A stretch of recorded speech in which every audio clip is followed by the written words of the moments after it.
शामी साहब, इस सब में ज़ाहिर तहरीक इंसाफ एक बयानिया चाहती है, फौरी तौर पर इलेक्शन भी चाहती है, एक बयानिया भी। और खान साहब का जो नया बयानिया है वो बेंटी अमेरिका नहीं है कि अमेरिका ने यहाँ पर साजिश करके एक इम्पोर्टेड हुकूमत बनाई। वो तो कहते हैं बाजवा ने एक्सपोर्ट की थी, जनरल बाजवा ने। आपको लगता है इसमें कोई दमखम है और ये बयान बाय किया जाता है? क्योंकि खान साहब बाजवा के खिलाफ जब एक नैरेटिव बनाते हैं जनरल बाजवा के खिलाफ, तो वो अपने आप को भी एक कठपुतली वजीर आजम कहने को तैयार हैं कि मैं तो पंचिंग बैग था, चलती सारी की सारी जनरल बाजवा की थी। हालांकि उस जमाने में अगर कोई कहता कि जी ये तो कठपुतली हुकूमत है तो तहरीक इंसाफ को बहुत बुरा लगता था। तो खान साहब खुद मान रहे कि जी मैं तो कठपुतली था। देखें, खान साहब तो मेरा ख्याल मुशायरे में बैठे हुए हैं, कभी एक शेर सुनाते हैं, कभी दूसरा शेर सुनाते हैं, और गजल के अशार जो होते हैं वो एक दूसरे से मिलते नहीं हैं। एक हिजर की बात कर रहा होता है, एक वसाल की बात कर रहा होता है। तो ये खान साहब जो है, अब इस वक्त उनका दौर लगा हुआ है, लोग उनके जो मद्दा है उनकी बातें सुन रहे हैं और उस पर सर धुन रहे हैं। लेकिन बुनियादी बात तो ये है कि वो हर बात जो कह रहे हैं वो दूसरी अपनी बात पहली को कॉन्ट्राडिक्ट कर रहे हैं। और ये उनकी कोई अंदाजे की गलती नहीं है या कोई फैसले की गलती नहीं है। जो वो उस वक्त लोगों को बताते रहे, वो कहते थे कि मैं तो बिल्कुल मुकम्मल बाइख्तियार वजीर आजम हूँ और अगर मेरी बात कोई नहीं सुनेगा तो मैं तो उसे कान से पकड़ के निकाल दूंगा। और आज वो कह रहे हैं कि जो कुछ थे बाजवा थे और मैं तो कुछ भी नहीं था। तो फिर इसका मतलब ये हुआ कि अगर वो दोबारा वजीर आजम बनते हैं तो वो कठपुतली वजीर आजम होंगे, तो किसी बात की जिम्मेदारी नहीं लेंगे। तो ये बात ये है कि उनकी क्रेडिबिलिटी जो है इससे मुतासर हो रही है, लेकिन उनके मद्दा जो है वो बस उनकी बातें सुन रहे हैं और झूम रहे हैं और दाद दे रहे हैं और वेले दे रहे हैं।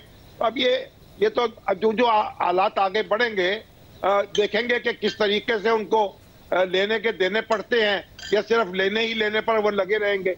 बाकी तो बात यह है कि दोनों हमारी जो पार्टियां हैं या इस वक्त बरसरे इख्तदार लोग जो हैं और जो इख्तलाफ में, अब उनको दोनों को देख लें। जब वो अपोजिशन में होते हैं तो क्या बातें होती हैं, इख्तदार में होते हैं तो क्या बातें होती हैं।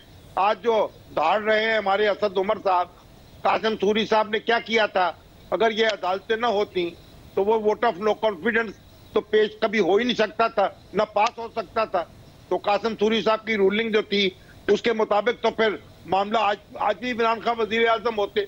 तो अदालतें जो हैं उनको तो अपने फैसले करने हैं और ये मामला बिलाखिर अदालत ही के पास जाएगा और वहां ही केस बनाना पड़ेगा अपना। इसके अलावा कोई और चारा नहीं होगा, क्योंकि आप किस तरीके से ये बैरियर क्रॉस करेंगे 90 दिन का। और आपको अगर ऐसा कोई इरादा है तो फिर खुल के सामने आ जाएं, अपने आर्गूमेंट्स ले आए।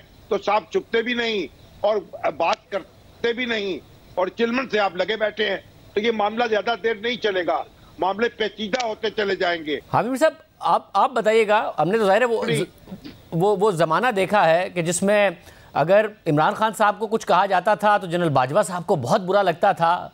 हमें देखा है कि एंकर्स को ऑफ एयर करने से लेके चैनल्स को ऑफ एयर करने तक के मामलात होते थे।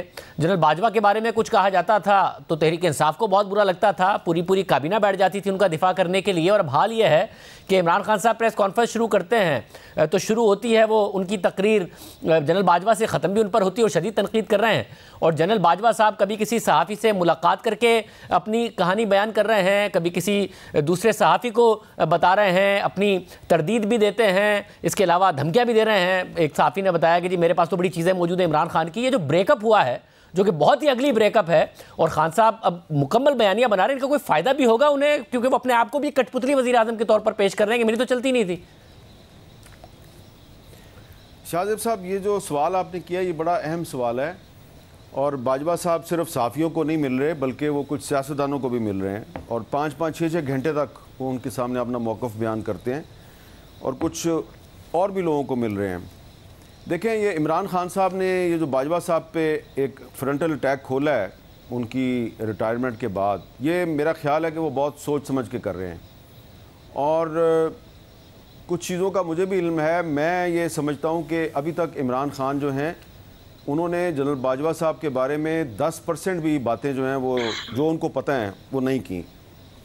उसकी बहुत सी वजूहात हो सकती हैं। शायद वो चाहते हैं कि बाजवा साहब पे वो तनकीद करें, उनको बाजवा साहब की जो शख्सियत है उसकी काफ़ी समझ है, तो उनका ख्याल है कि ये रिएक्ट करेंगे और रिएक्ट करने में ये कोई गलती करेंगे तो उसका इमरान खान साहब फ़ायदा उठाएंगे।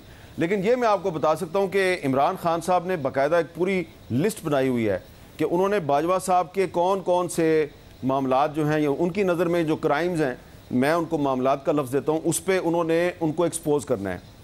और अभी वो इंतज़ार कर रहे हैं कि उनको गिरफ़्तार किया जाए या उनको डिसक्वालीफाई किया जाए।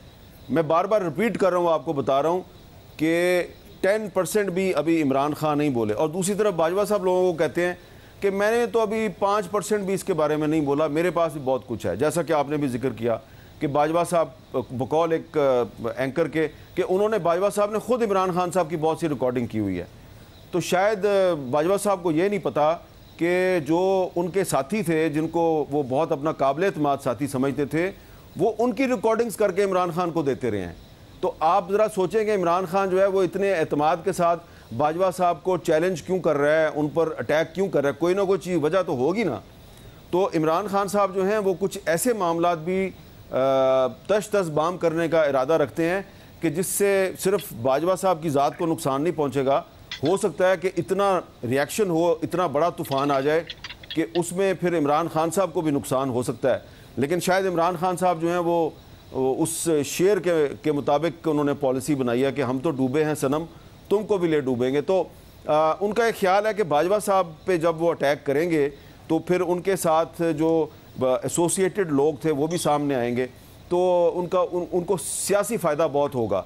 और खान साहब जो हैं वो आजकल प्राइवेटली ये भी कहते हैं कि मैं इनको इतना एक्सपोज करूँगा कि लोग भूल जाएंगे, जुल्फ़िकार अली भुट्टो को भी भूल जाएंगे और उस अल्ताफ़ हुसैन को भी भूल जाएंगे। मैं इनको इतना एक्सपोज करूँगा कि इनको छठी का दूध याद करवा दूँगा।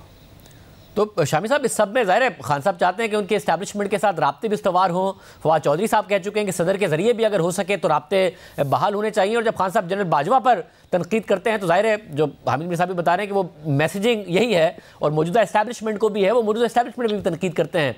इस सब से आपको लगता है दबाव डालने में कामयाब हो जाएंगे कि जी मेरे साथ राब्ते में रहो, मेरे साथ मामला तय करो? ये हो नहीं सकता है कि जो पिछले 4-5 साल में मेरे लिए किया जाता था, नवाज शरीफ को बाहर करने से लेकर मुझे वज़ीर आज़म बनाने से लेकर मेरी हुकूमत चलाने तक, अब ये डिस्कनेक्ट नहीं हो सकता है, ये मामला दोबारा वैसे ही करो। देखें, जनरल राहील शरीफ ने और जनरल बाजवा ने तो जनरल परवेज मुशर्रफ को प्रोटेक्ट किया था, उनके लिए चीज़ों को मैनेज किया था।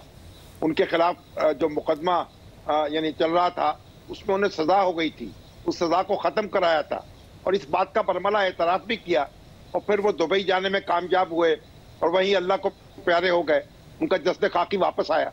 लेकिन देखना यह है कि जनरल बाजवा जो है, क्या वो यारो मददगार हैं या उनका अदारा जो है वो उनका तहफ़्फ़ुज़ भी करेगा या उनको प्रोटेक्ट करेगा? तो एक तो उस अदारे का ये इम्तिहान है।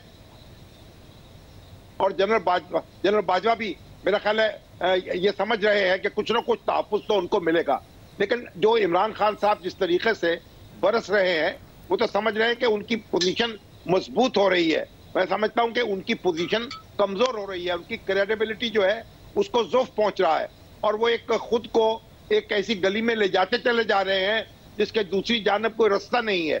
और वो जो लाडले तो नहीं बन सकेंगे दोबारा और उनके लिए मुश्किलात में इजाफा होगा। और ये जो पेचीदा सूरत हाल है, देखिए, जो अगर दफाई अदारे कमजोर होते हैं तो वो भी पाकिस्तान के लिए कोई अच्छी खबर नहीं है, और अगर सियासी अदारे जो हैं उनकी दुर्गत बनती है तो वो भी हमारे सामने है। तो इसलिए जो ये फ्री स्टाइल में कुश्ती खेली जा रही है ये किसी को नुकसान तो पहुंचा सकती है, लेकिन मेरा ख्याल सबसे ज्यादा नुकसान खुद इमरान खान साहब का होगा अगर उन्होंने अपनी हिकमत अमली पे गौर ना किया। यानी वो डैमेज दूसरे को डैमेज कर सकते हैं, लेकिन बाजवा साहब को नुकसान पहुंचाकर वो अपना फायदा कैसे करेंगे और कैसे गेन करेंगे और कैसे आगे बढ़ेंगे और कैसे तख्त संभालेंगे, ये बात समझ में आने वाली नहीं है।